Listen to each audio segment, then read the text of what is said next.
آہنی دیوار ہے علماء دیوبند۔ سفر کے حوالے سے ایک دو بات سماعت فرما لیں کہ بعض عوام الناس کا ایک ذہن ہے اور تقریباً یہی ذہن جب زمانہ جاہلیت کے اندر لوگوں کا تھا۔ وہ لوگ اس مہینے کو منحوس سمجھتے تھے، سفر کے مہینے کو کہتے تھے کہ اس مہینے میں آسمان سے بلائیں اترتی ہیں، آفتیں اترتی ہیں، اس مہینے میں عقد نکاح نہ ہو، شادی بیاہ کی تقریبات نہ ہو، اور اسی طریقے سے اس مہینے میں سفر نہ ہو۔ چونکہ یہ مہینہ سفر کا ہے تو سفر صفر سے ہے۔ اس طرح کی باتیں، توہمات اور ایک خیالات لوگوں کے دل و دماغ میں تھے۔ دین اسلام نے اور پیغمبر اسلام صلی اللہ علیہ وسلم نے اس وہم کی تردید فرمائی۔ نبی علیہ السلام نے واضح طور پہ فرمایا، بخاری شریف کے اندر حدیث ہے، لا عدوى ولا سفر ولا حامہ۔ بعض احادیث میں طویل روایت بھی ہے۔ تو یہ تین باتیں جو نبی علیہ السلام بخاری شریف میں ارشاد فرما رہے حدیث کی کتاب میں، لا عدوى ولا سفر ولا حامہ۔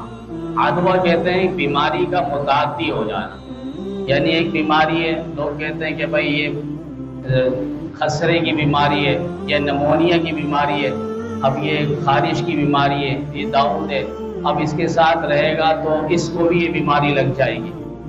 یعنی بیماری کا متعدی ہو جانا، بیماری کا دوسرے کو لگ جانا، یہ فرمائیں کہ اللہ کی طرف سے، بندوں کے اختیار میں نہیں کہ وہ اس کے ساتھ بیماری میں رہے گا تو اس کو بھی یہ بیماری لگ جائے گی۔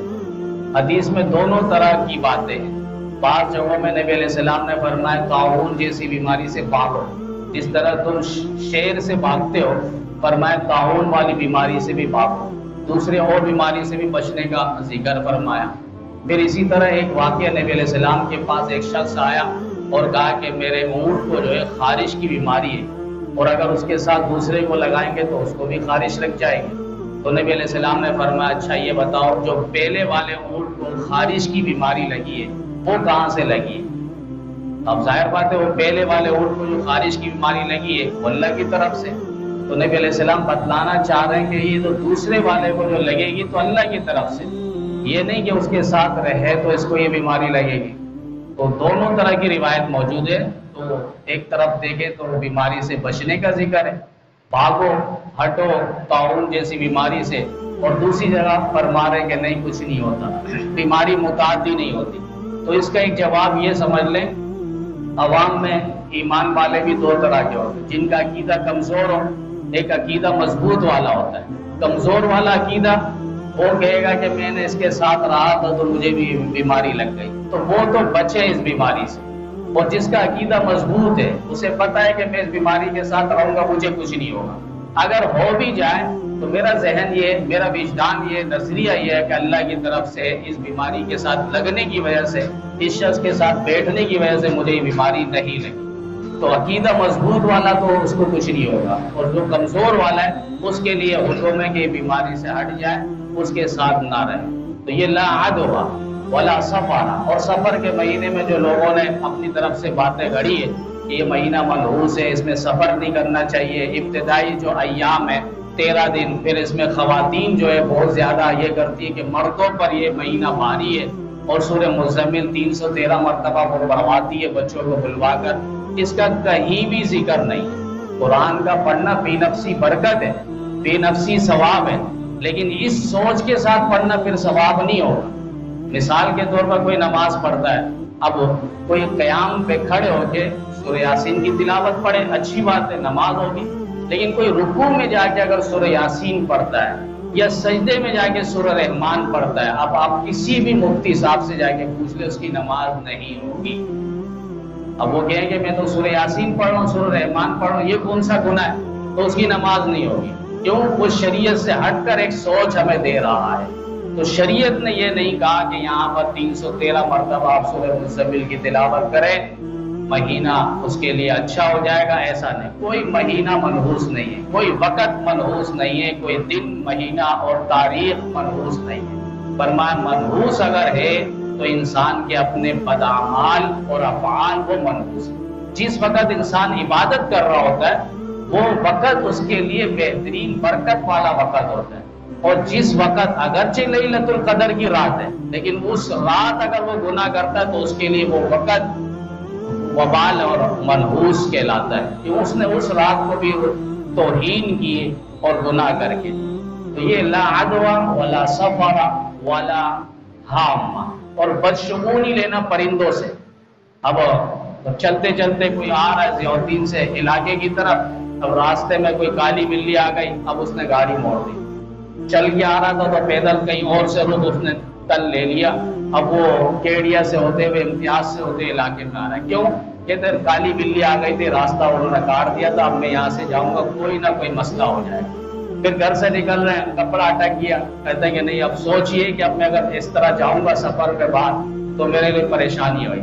اب یہ جو اپنے اوپر سوچ باندھ رہا ہے تو حدیث میں کہ جیسے یہ انسان گمان کرتا ہے تو اللہ کے فیصلے بھی پھر اس کے گمان کے مطابق ہوتے ہیں. پرندوں پر بدشگونی لینا، اور اسی طریقے سے ایک پرچی اگر تقسیم ہو جائے اس پر ہمارا عقیدہ بنا ہوتا ہے کہ باہر گیٹ پہ جمعے والے دن عموماً یہ پمفلٹ پہلے پہنچ چلتا تھا کہ اس کو جو پڑھے اور اس کو چھاپے اس کو اتنا انعام ملے گا، جس نے اس کو غلط سمجھا اس کے لیے یہ نقصانات ہوئے.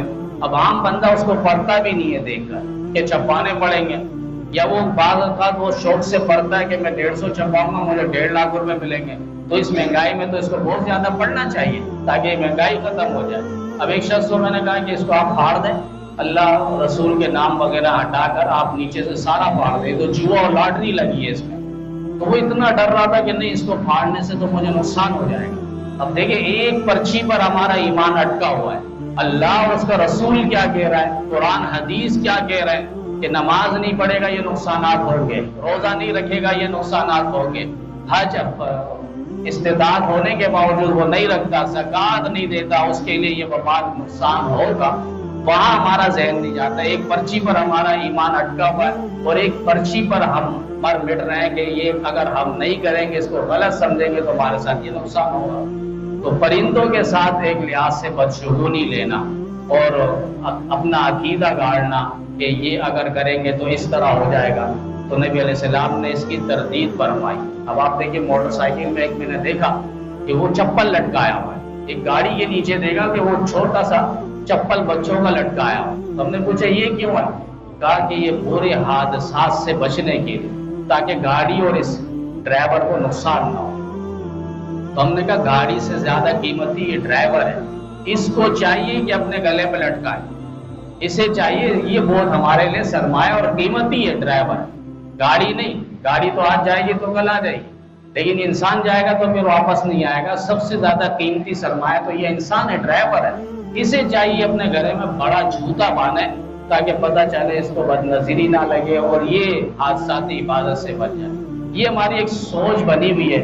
پھر کوا آ کے چیخے تو کہتے ہیں برائی آ رہی ہے. ویسے تو کوا آئے تو اس کو مار بھگائے. ہمارے شیخ حضرت مولانا مفتی ظفر علی خان صاحب رحمۃ اللہ علیہ فرمایا کرتے تھے کہ میں نے باقاعدہ ایک ملازم رکھا ہوا ہے اس کوے کو مار بھگانے کے لیے. نبی علیہ السلام نے واضح حدیث ہے یقتلن فی الحل والحرام، حرم میں بھی تم اسے دیکھو، بیت اللہ کے ارد گرد ایک چونٹی مارنے کو اجازت نہیں. فرمایا ان پرندوں کو دیکھو تو تم وہاں ان کو مار دو. وہ کالا کوا بھی ہے اسے بھی دیکھ لیں، چیل کو دیکھ لیں، فرمایا ان کو وہاں مارو. آپ پر کوئی دم نہیں ہے، کوئی گناہ نہیں ہے، کوئی جرمانہ اور کفارہ نہیں ہے. یہ کوا فرماتے ہیں کہ حضرت شیخ الاسلام مفتی تقی صاحب پر جب ابھی خطرناک حملہ ہوا تھا، اس حملے سے پہلے حضرت جب گھر سے نکل لے تو حضرت کے ارد گرد بہت سارے کوے کا گول آیا تھا. تو یہ کوا بھی ایک لحاظ سے برائی کی طرف نشانی ہے. تبھی تو نبی علیہ السلام فرما رہے ہیں کہ اگر اس کوے کو بھی دیکھو تو اس کو بھی مار بھگاؤ. تو بعض پرندوں جس پر ہم بدشگونی لیتے ہیں اور یہ کرتے ہیں کہ یہ آئے گا تو مہمان آ رہا ہے، یہ آئے گا تو نقصان، یہ اپنی طرف سے ہم اپنی باتیں نکالتے ہیں. تو اس مہینے کے اندر بہت سارے خرافات اور توہمات جو انشاءاللہ بیان ہوتے رہیں گے. تو ہم اس کی طرف ذہن نہ لیں، ہم اپنے اعمال اور افعال کی طرف لیں. ہمارے اعمال اور افعال مضبوط تو کوئی مہینہ، کوئی وقت، کوئی دن، کوئی تاریخ ہمیں کچھ نہیں کر سکتی. اللہ کی ذات کے ساتھ اپنا عقیدہ مضبوط رکھیں گے انشاءاللہ کچھ نہیں ہوگا۔ اللہ تعالی ہم سب کے اعمال اور ہم سب کے حالات پر رحم فرمائے اور ہم سب کے ایمان اور عقیدے کی اللہ تعالی اصلاح فرمائے۔ وآخر دعوانا